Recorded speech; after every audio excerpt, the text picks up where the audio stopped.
ચાલો આજે આપણે દૂધી અને ગાજરનો ઉપયોગ કરીને મસ્ત મજાના રસિયા મૂઠિયા બનાવીએ। જે લોકોને રસિયા મૂઠિયામાં મૂઠિયા એકદમ કડક થઈ જતા હોય અથવા તો રેલાઈ જતા હોય તો એ વિડીયો આજે ખાસ જોવે, કારણ કે મૂઠિયા બનાવવાની જ ખૂબી છે। મૂઠિયા મસ્ત બને ને તો વાનગી પણ મસ્ત જ બને।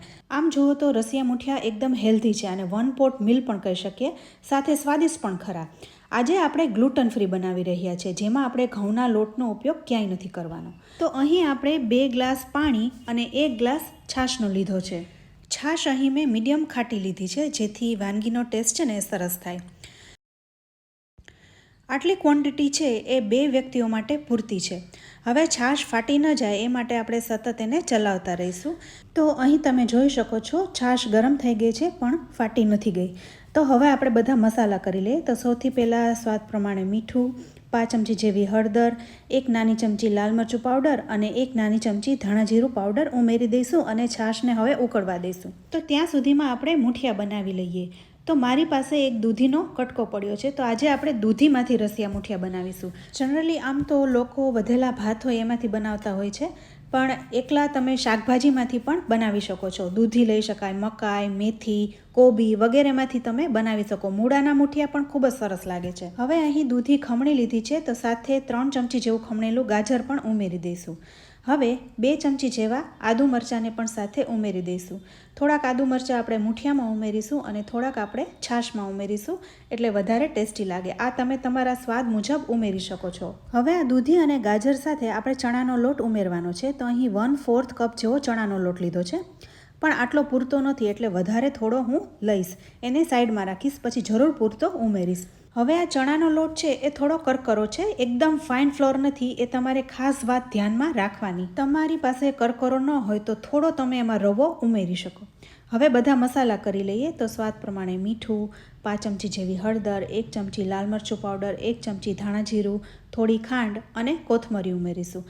ખાંડ નાખવી ઓપ્શનલ છે। હવે જ મૂઠિયામાં ખાસ ધ્યાન રાખવાનું છે, આપણે અહીં તેલ ઉમેરવાનું છે, પણ એટલું બધું તેલ નથી ઉમેરવાનું કે જ્યારે આપણે મૂઠિયા છાશમાં નાખીએ ત્યારે છૂટા પડી જાય। તો માત્ર અડધી ચમચી જેવું જ તેલ ઉમેરવાનું છે અને સોડા માત્ર 2 ચપટી જેવા જ ઉમેરવાના છે। અત્યારે આપણે જરૂર પૂરતા જ ઉમેરવાના છે, ઓછા ઉમેરવાના, ક્યારેય વધારે નહીં ઉમેરી દેવાના। તો બેકિંગ સોડા ઉમેરીને આપણે બધું મિક્સ કરી લેવાનું છે। સૌથી પહેલાં આપણે ચમચીથી મિક્સ કરીશું, કારણ કે દૂધીમાં પાણીનું પ્રમાણ વધારે હોય છે, એટલે હાથમાં ચોટશે અને પાણી ઉમેરવાની તો જરૂર જ નહીં પડે। તો હજુ અહીં મિશ્રણ છે ને એ થોડું વધારે ભીનું લાગે છે, તો હું અહીં થોડો વધારે લોટ ઉમેરી રહી છું। અહીં આપણે દૂધી વધારે લીધી છે ને, એટલે મૂઠિયા એકદમ સોફ્ટ જ થવાના, પણ વધારે બાઇન્ડિંગ આવે એટલા માટે થોડો લોટ ઉમેરવો પડશે। તો 2 ચમચી જેવો લોટ ઉમેરી અને ફરી આપણે મિક્સ કરી લઈશું। અત્યારે હવે હાથેથી જ મિક્સ કરીશું અને થોડો એકદમ ઢીલો લોટ બંધાઈ જાય એવો આપણે રાખવાનું છે। બસ અહીં લોટને આપણે ભેગો જ કરી લેવાનો છે, બહુ મસળવાનો નથી।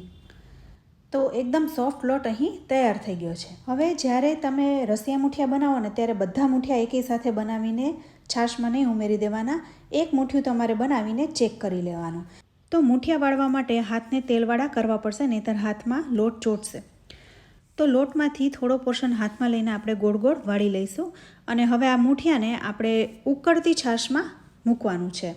તો જ્યારે તમે મૂઠિયા બનાવો ત્યારે હંમેશા છાશ ઉકળતી હોય ને એમાં જ તમારે ઉમેરવા, નહીંતર શું થશે કે તમારા મૂઠિયા રેલાઈ જશે, એટલે આ વાત પણ તમારે ખાસ ધ્યાનમાં રાખવાની।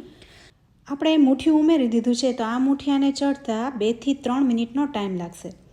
તો એક મૂઠિયું નાખીને તમારે ચેક કરી લેવાનું। જો મૂઠિયામાં બેકિંગ સોડા અને તેલ વધારે હશે ને તો છાશમાં મૂઠિયું રેલાઈ જશે, તો એ તૂટી જશે, અને બરોબર હશે, પ્રોપર હશે તો એકદમ સોફ્ટ થશે, અને ઓછા હશે તો એકદમ મૂઠિયું કડક થશે। હવે આપણે મૂઠિયાને બહાર કાઢી લીધું છે અને ચેક કરીશું, પણ રસો ઓછો લાગે છે તો હું 1 ગ્લાસ પાણી વધારે ઉમેરી દઈશ। તો બનાવેલા મૂઠિયાને આપણે ડીશમાં લઈ લઈશું અને ચેક કરીશું। અહીં એકદમ આસાનીથી એકદમ સોફ્ટલી કટ થઈ જાય તો તમારે સમજવાનું કે મૂઠિયું એકદમ બરોબર છે। આપણે જ્યારે એને કટ કરીએ છીએ તો એકદમ સોફ્ટલી એ કટ થઈ જાય છે, મીન્સ કે અહીં બેકિંગ સોડા અને તેલ છે ને એ બરોબર છે। જો મૂઠિયામાં બેકિંગ સોડા ઓછા હોય ને તો પણ મૂઠિયું એકદમ કડક થાય છે, એ તમે જ્યારે મૂઠિયાને કટ કરો ને ત્યારે જ તમને ખબર પડી જશે।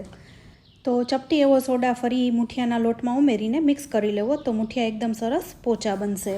તો આપણે અહીં મૂઠિયાનો લોટ પ્રોપર છે, એટલે બધા મૂઠિયાને આપણે ઉકળતી છાશમાં ઉમેરી દઈશું।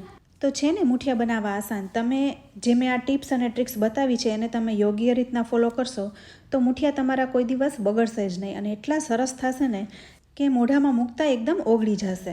હવે અહીં તમે જોઈ શકો છો મુઠિયા છે એ ઉપર આવી ગયા છે. હવે જે બાકી રહેલું મિશ્રણ છે એમાં પણ આપણે પાણી ઉમેરીને ફરી મિશ્રણમાં ઉમેરી દઈશું, જેથી રસો છે ને એકદમ ઘાટો થાય. કારણ કે રસિયા મુઠિયામાં આપણે મુઠિયા બનાવ્યા પણ રસો છે એ પાતળો હોય તો સારું નહીં લાગે, એટલે જે આપણે વધેલો લોટ છે ને એમાં પાણી ઉમેરીને આપણે મિશ્રણમાં ઉમેરી દઈશું, જેથી રસો એકદમ ઘાટો થાય, ગ્રેવી એકદમ સરસ થાય. તો અહીં આપણે લોટનું પાણી ઉમેરી દીધું છે અને હવે મુઠિયાને આપણે ચડવા દેવાના છે. તો 5 મિનિટ આમ જ ઉકાળીશું, જેથી અંદર રહેલા દૂધી ગાજર એ સરસ રીતના ચડી જાય. અહીં તમને એવું લાગે કે ખટાશ ઓછી છે અથવા રસો ઓછો છે તો પાણી કે છાશ તમે ગમે તે ઉમેરી શકો છો. સાથે એ પણ જોઈ શકો છો આમાંથી એક પણ મુઠિયું છે એ તૂટ્યું નથી અથવા રસામાં રેલાઈ નથી ગયું. બધા મુઠિયા અલગ અલગ જ છે અને એકદમ સોફ્ટ છે. તો હવે આપણે આમાં વઘાર કરવાનો છે. આ મુઠિયાને ઉકળતા 4 થી 5 મિનિટ થઈ ચૂકી છે. તો હવે આપણે વઘાર કરી લઈએ. તો એક નાના વાસણમાં 3 ચમચી જેવું તેલ મૂકીશું. તેલ થોડું અહીં વધારે લઈશું એટલે ટેસ્ટમાં સારું લાગે. ત્યારબાદ 1 નાની ચમચી રાઈ, 5 ચમચી હિંગ અને 3 લવિંગ મૂકીશું. અહીં મેં 7 થી 8 કળી લસણ લીધી છે, એને હું આખી જ ઉમેરી રહી છું. તમારે નાના કટકા કરીને લેવી હોય તો લઈ શકાય અથવા સ્કીપ પણ કરી શકાય. સાથે એક લાલ મરચું અને થોડી લીલી મેથી ઉમેરીશું. લીલી મેથી ઉમેરવાથી એકદમ ટેસ્ટી લાગે છે. હવે લીમડાના પાન ઉમેર્યા વગર રસિયા મુઠિયા સ્વાદિષ્ટ ના જ લાગે તો એ પણ સાથે ઉમેરી દઈશું. સાથે ગેસ બંધ કરી દઈશું અને આ વઘારમાં આપણે લાલ મરચું પાવડર ઉમેરવાનું છે. તો 1.5 ચમચી જેવું લાલ મરચું ઉમેરીને તરત જ આ વઘારને આપણે રસિયા મુઠિયા ઉપર રેડી દઈશું.